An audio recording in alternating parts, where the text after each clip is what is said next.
I want to go over the rule set that comes with Fibo Quantum. I've had quite a few questions in the comments, so I think this video was due. Rule number one: don't use indicator on a flat market. Trading consolidations is tough. You can do it, obviously, but knowing when you're in consolidation can be tough as well when it starts. There's different ways you can do that. You can simply see when a higher high, higher low, or lower high, low pattern is no longer working. And that would indicate that you're heading into a trading range. So basically what I mean by that is you have a market goes up, it goes down. So we put in our higher low, our higher high. We're trending up nicely, right? And then we get this kind of price action. Well, we are no longer putting in that higher high, higher lows, right? So we just have this section here that's all chop. So you can absolutely decide that you're not going to trade in that condition. You can also just look for a moving average. This is going to be a horrible drawing because I'm using a line. But if the moving average is nice and squiggly and all of a sudden it just starts to go like this and price is whipping back and forth, then you're in a flat market. So no flat markets. They're difficult to trade no matter what you trade. Identify a global trend. We've talked about this before. You can certainly use a moving average, different things that you can do, trend lines even. And maybe I'll make a video about that. Just make sure your trend line rules are the same on every single chart. And I totally agree with this. I will take a counter trend trade, but there's so much context that has to happen.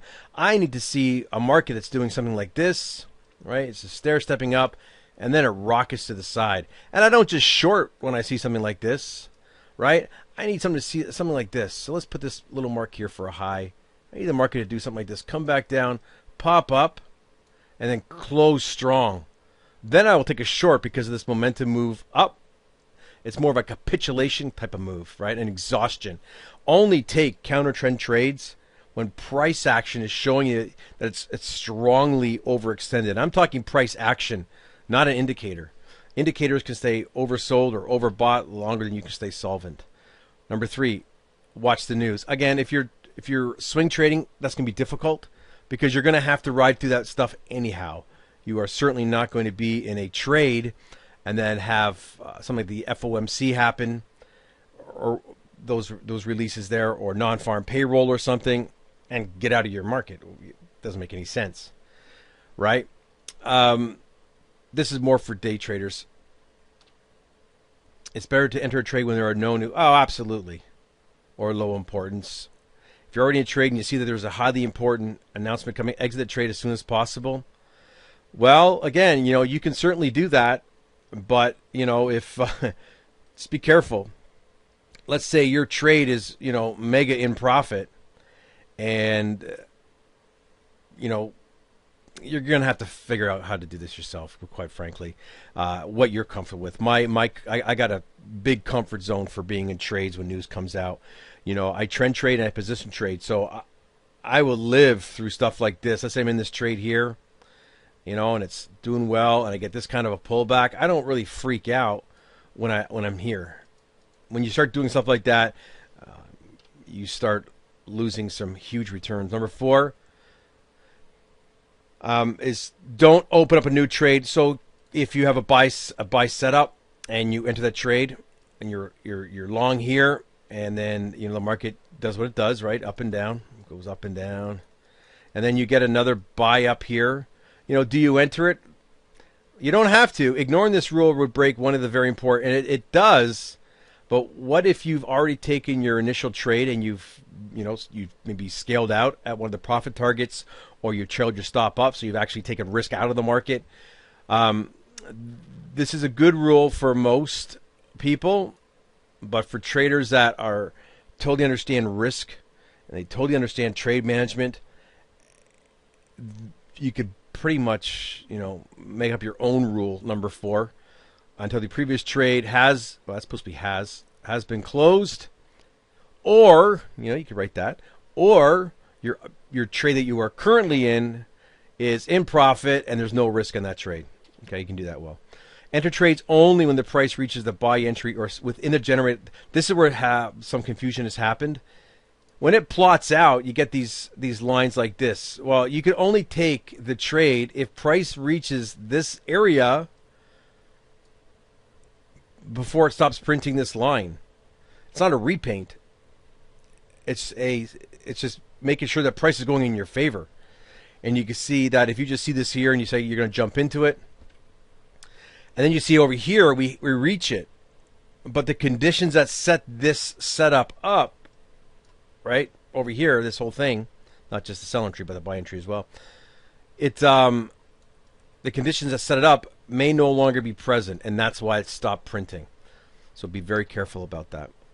Exiting trades after the price goes past the generated signal levels is fine, which means, let's say it goes past target 3. Well, maybe you found your own way of trailing up your stop. Avoid entering more than one trade per one set of, What this means is this. Let's go just look back at this, and I'll show you some charts. Let's say we hit the sell entry. It comes up, hits your sell stop loss, and then hits the buy entry. Don't do that. Don't do that. If you go back to that first rule, I think it was the number 1 rule. No, number 2. Identify a global trend. So if I'm doing that, then it's not working, right? I'm not following that rule. And let's say it hits the sell entry. Let's say it gets in sell entry here, sell stop loss, and comes back down again. Don't enter it. Why? Because if this is the entry here, and for some reason when price hit that entry, it didn't continue to go, something is wrong. Something has happened, right? You may decide that, you know what, you're going to follow that rule unless you see strong momentum into this zone, which means this. Let's say it's a sell entry here.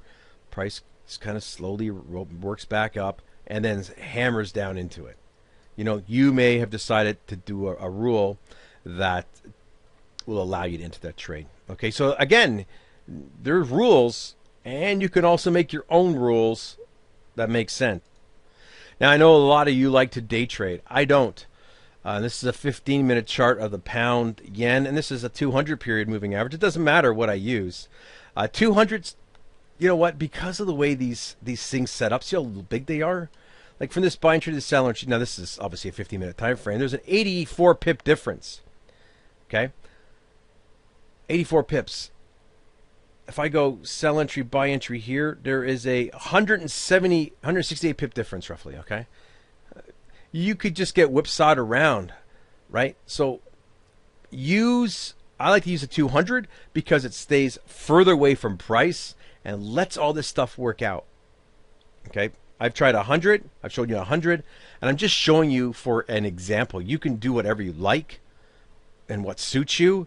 For me, I'm a conservative trader. I'll risk more than what people generally tell you to risk, but it's because I'm a conservative trader when it comes to how I trade. I look for the odds to be totally in my favor, and if I get this moving average, let's say I put a 20 period on here, I can get slopped around, and I don't want that. Okay, so let's just take a look here. Let's just follow some of those rules. So you see where the sell entry here starts to print. Right? There you have a buy entry, but remember, we're below our line, so we don't even worry about that. So I get here, comes up, stops me out, comes back down. What's the rule? Don't take the trade. So this would have been a stop out. We come over here, this move down here, doesn't hit the sell entry. I can't take a buy entry. Number 1, price doesn't get there, ends above our line. Right? So the sell entry, well, look what happens. It stops printing. So I don't get involved in this section here. I got stuck in here, but I don't get stuck in here. Then we get some tighter price action, as you can see. Where's our sell entry? So price is here. We don't worry about the buy, right? Following our trend rules. So this price doesn't get hit, right? So there's no trade here. So I'm not trading in this section here. Then we get the sell entry here, and then we get triggered in. Price drops to take profit 2 roughly. That's 57 pips. Again, this is a 15-minute chart. Keep that in mind. And then maybe I decide I do something different. Maybe I take profit 1. Maybe I reduce risk. I scale out some of my profit, and I don't reduce my stop loss because my risk has already been lessened because I did take some position out of the market. But again, this one drops down for 76 pips. Okay, buy entry, don't take it. Sell entry. Now this is where you get, this doesn't hit that. It comes close, doesn't hit it. But again, if you are trading and you get setups right close to this, like these levels here, don't call it a support level because it may not act as support. It's potentially support. So you might want to just, put your entries just a little bit below. But then in your trade plan, decide, well, how far away am I going to put it? How far away does it, how close does it have to be before I move it around here? Well, the way you could do that is figure out what the difference between the sell entry and the sell stop loss is. Okay? And just look at your targets and just see if it's worth it. Sometimes it's not. Sometimes you just take the trade, take the loss if it happens. Sometimes that's just the easiest way to trade. So here we have a buy setup and a sell entry. This is interesting, right? So because they both set up on either side, you could take one, right? But remember what it said about a flat market. You can clearly see this is a 200 period moving average. It's sideways. It's sideways before these even print. You would stand aside in this market. It's sideways. You can see it. I'm not making this up, right? You can see the, even look. Let's look at price action here. We got high, low, higher. Inside, see this. This is a higher low than this, but then this price is didn't take this out. So in this area here, in through here, you start getting choppy price action because our pattern of higher highs and higher lows stops printing here. Okay. So over here, what do we get? It's starting to move, right? We see our trend line doing this. So it's not as flat as this. Let's just take a look at the price action here. Let's just put a line here. I'm not going to put a line here just because we're going, I can see what's happened. So you have to look at yourself here. Okay, what do we have? Could we take the buy? Well, what's price doing? It's starting to move, right? Our trend line is no longer our trend line. Our moving average, the price is not like this. Look how close this is. This isn't as bad, right? But again, get rid of that line. So you get your buy entry here. Doesn't get hit to stop. The stop loss doesn't get hit. You get triggered in here, right to take profit 1. We pull back. That's a sell stop loss, which we don't get. And then price goes to take profit 3.